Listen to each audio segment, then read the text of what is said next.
Hello everyone, let's make an easy Paneer Dosa snack for kids.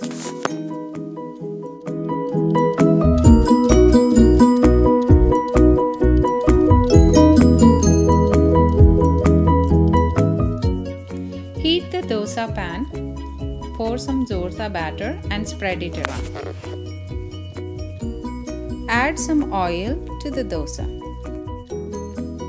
Add some tomato chutney to your dosa and spread it around. If you do not have tomato chutney, you can also add idli powder to it. Add some crumbled paneer to your dosa.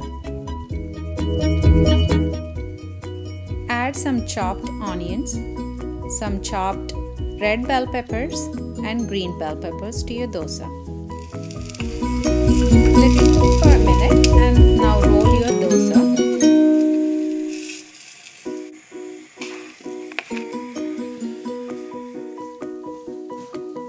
Cut the dosa into half and serve it with some coconut chutney and ketchup.